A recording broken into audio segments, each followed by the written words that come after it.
AMGEN Stock, ticker symbol AMGN. Is this the best dividend growth stock to buy right now? AMGN stock is flat year to date, which is quite interesting since it went up and down quite a lot. Next to that, the average market, in this case the S&P 500, went down 23% year to date, which is quite a lot. Investors love AMGEN because of the pipeline, but also because of the dividends. A dividend yield of 3.4% and it's growing. But does this mean that AMGEN stock is a buy? In this video I'm going to show you real quickly what AMGEN does, the historical returns, the fundamental analysis, dividends, some competitors, and in the last part I'm giving you my price target to see if they are a buy or not. And I think you definitely want to see that part, so make sure to watch until the end. And I'm also very excited to see what you guys think about this stock, so please let me know your thoughts in the comments. My name is Thomas and this is Thomas Invest. I'm an investor looking for great stocks at great prices. So, what does AMGEN do?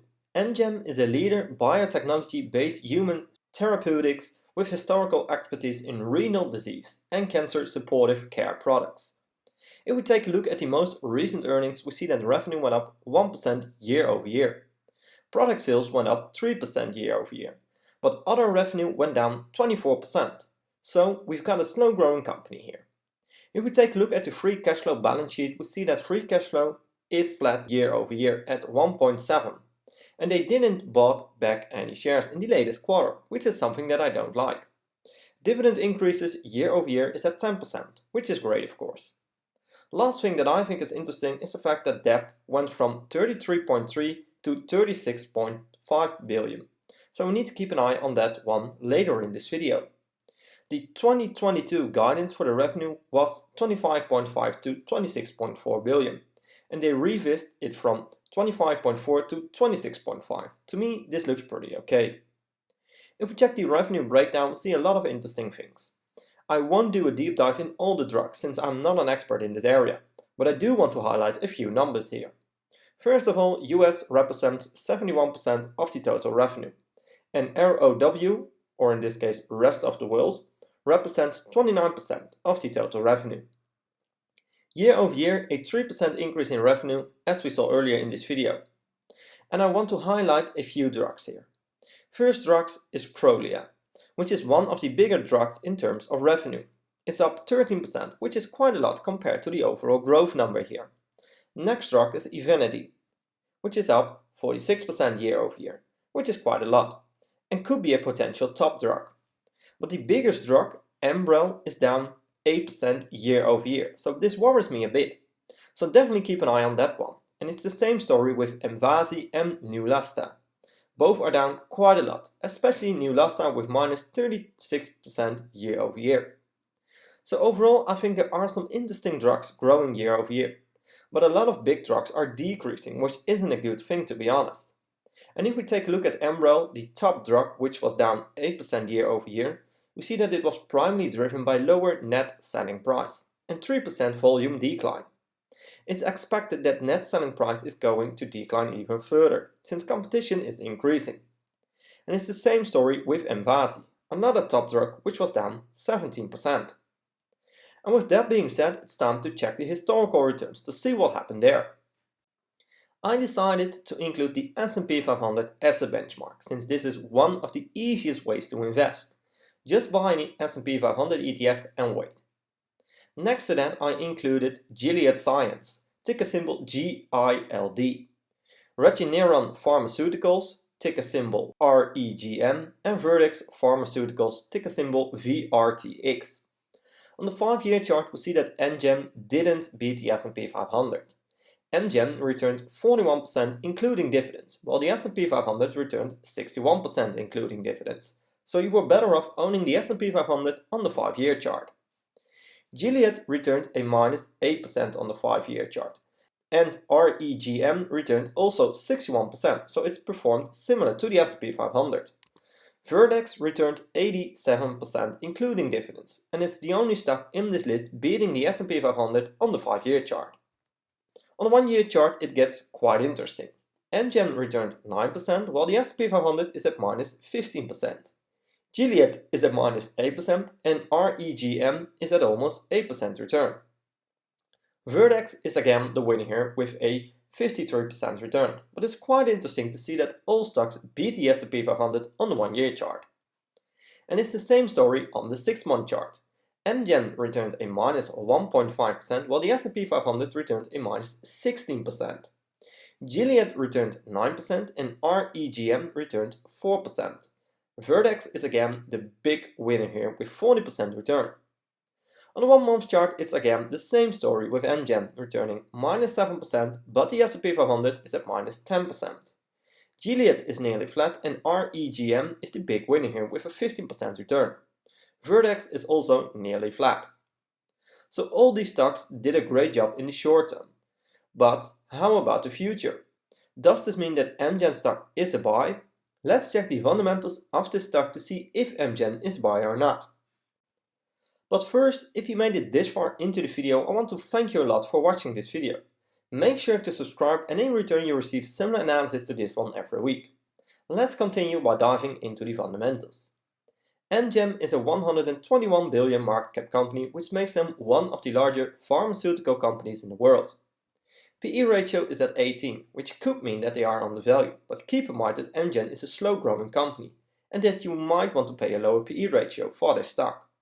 Later in the video I will show you my 3 price targets to see if AMGEN stock is a buy. Next up is revenue. AMGEN has a 12 trading month revenue of 26 billion, and in this graph we see that the revenue went up quite nice and steady over a longer period of time. Net income is at 6.5 billion, which gives us a profit margin of 24.9%, which is slightly above the 5-year average of 24.4%, meaning margins are increasing a tiny bit. Return on assets is at 15.4%, which is above my 10% minimum, so this looks good to me. And it's the same story with the return on equity. The most important number here, return on invested capital, is at 17.4%, and this is also above my 10% minimum. But keep in mind that it's declining since the 5-year average is at 19.6%, so definitely keep an eye on that number. Next up is the balance sheet. AMGEN has a 7 billion in total cash and 9.3 billion in operating cash flow. Levered free cash flow is at 8.4 billion. You want them to be able to pay down a big chunk of the total debt. Right now, total debt is at 36 billion, meaning they can pay down only a small part of the total debt. So this is something that I don't like.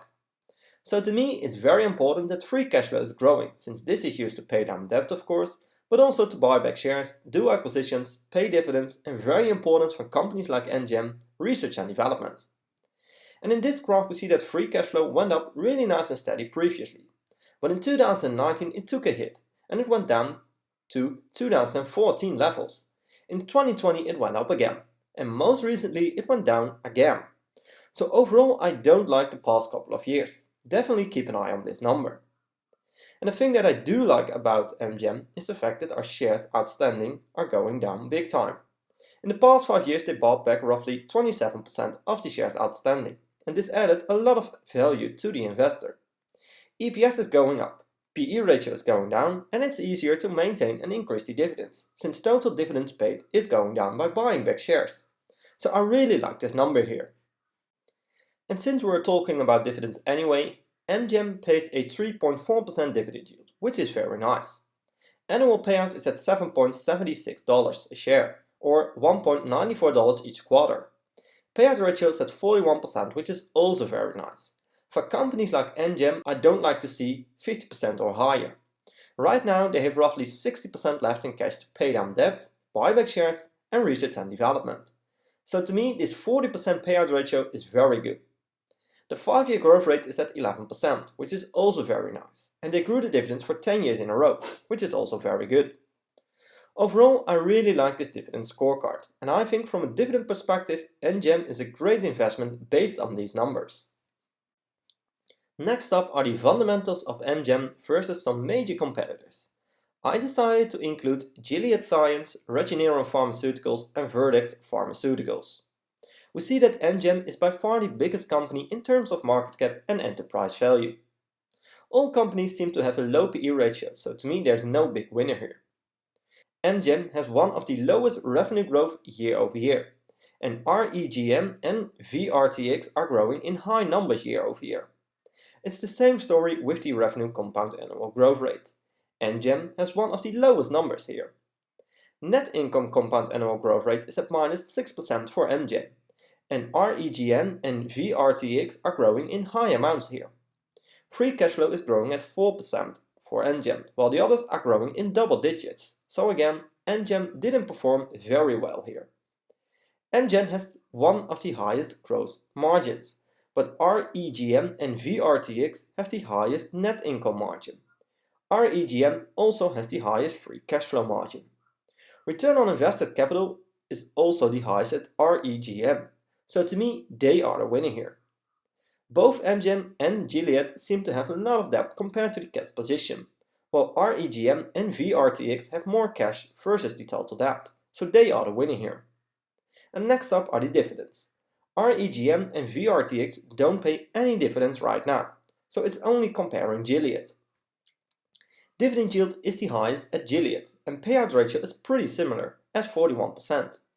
AMGEN has the highest dividend compound annual growth rate, and also the most consecutive years of dividend increases. So it depends on what your strategy is, but I think both companies are great dividend payers. Overall, I think AMGEN didn't do a great job here, and the competitors seem to have better fundamentals. But does this mean that you shouldn't buy AMGEN?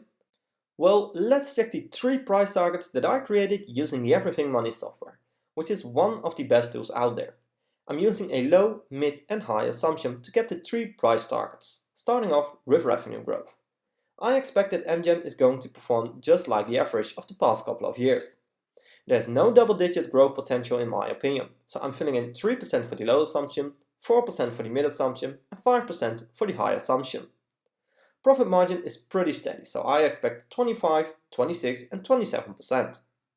Free cash flow margin I fill in 31, 34 and 37%. For a big, slow-growing company like AMGEN, I want to pay a lower multiple for the PE ratio, so I'm filling in 14, 15 and 16. And it's the same story with the price to free cash flow. My desired annual return is 12.5% since I can get an easy 10% average annual return with owning an ETF. Right now, AMGEN is at $226 a share. I hit analyze and we see a lot of red numbers. We have a low price target of $149 to $185, a mid price target of $172 to $225, and a high price target of $199 to $272. So, if you believe these high numbers, then AMGEN could be a buy based on the discounted cash flow. But to be honest, I think the mid price target is the most justified here. And we have a price target of 225 maximum based on the mid assumption. And with AMGEN sitting at 226 right now, I think this stock needs to fall down. My final conclusion on this stock is that I really like the numbers. Fundamentals are looking great, but there's not a lot of growth. Some major drugs are decreasing in revenue, and free cash flow isn't growing right now, which concerns me a bit.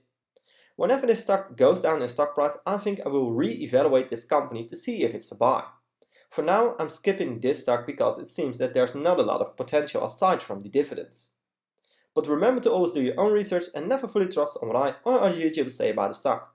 I'm not a financial advisor and this content is just for entertaining purposes only. I hope you liked this video and I did bring some insights of the company to you. I would really appreciate a thumbs up and make sure to subscribe to get notified when I'm posting a new video. Thanks for watching and I will see you in my next video.